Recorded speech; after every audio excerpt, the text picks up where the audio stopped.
Admit card download করার জন্য আজকের এই ভিডিও ডেসক্রিপশন বক্সে থাকা লিঙ্কে ক্লিক করতে হবে। সেখানে ক্লিক করলে তোমরা অ্যাডমিট কার্ড ডাউনলোড করার যে অফিসিয়াল পোর্টাল সেখানে কিন্তু পৌঁছে যাবে।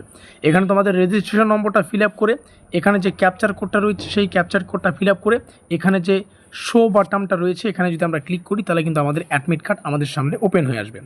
এই দেখো আমাদের সামনে অ্যাডমিট কার্ড আমাদের সামনে ওপেন হয়ে গিয়েছে। এখানে কিন্তু প্রত্যেকটা বিষয় লেখা রয়েছে। এখানে ইউনিভার্সিটির নাম, লোগো, এখানে অ্যাডমিট কার্ড লেখা রয়েছে।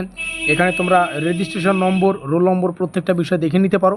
আর সবথেকে বড় কথা, তোমাদের রুটিনের উপর ভরসা করতে হবে না। তোমাদের এক্স্যাক্ট পরীক্ষার ডেট অ্যান্ড টাইমিং কিন্তু এখানেই সুন্দর করে লেখা আছে। কোন দিন কোন পরীক্ষা এটা তোমরা এখানে দেখে নিতে পারবে। কখন পরীক্ষাগুলো শুরু হচ্ছে, কখন শেষ, সেটাও কিন্তু সুন্দর করে এখানে লেখা আছে।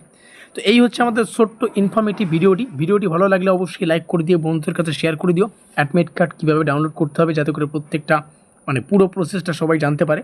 তো ভিডিওটি এই পর্যন্তই।